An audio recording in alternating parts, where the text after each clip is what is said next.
قلق بدا واضحا على وجوه العراقيون، ومخاوف طرقت أبواب الفئات العمرية كافة، خصوصا بعد أن أعلنت وزارة الدفاع العراقية عن قرب موعد تنفيذ خدمة التجنيد الإلزامي. هذه الخدمة التي تشمل الفئات العمرية ما بين 19 و45 عاما. إذن ما هي معطيات المعركة القادمة؟ يبدو أنها معركة سيقودها أبطال الفايبر والواتساب والتليجرام وحتى الفيسبوك، ويبدو أننا سنهكر عدونا حقا. هي يا وزارة الدفاع، ايش بيكم انتو؟ ايش ماكلين؟ ايش متعشين؟ سمك؟ ما اروح. شلون يعني تصوروا ما اروح على تجنيد الالزامي، والله ما اروح، والله ما اطب المعركة. هي شنو قوة؟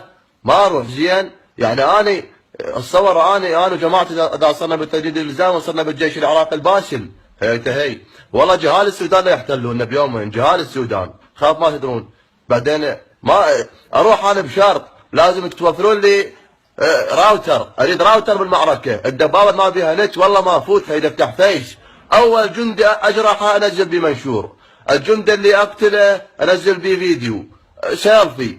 اريد نت اريد بالمعركه نت ثاني. زين بعدين انا مو عبالكم انا سهل، ترى انا خبره، يعني انا جندي، انا بس بالكلاش اوف كلانس مسوي محرر 3 قلعات بيومين، يعني خبره مو سهله. زين وشكرا.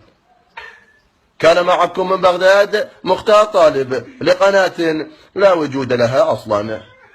انتظرونا يا أمريكا وروسيا، جيناكم احنا بالتجديد الإلزامي.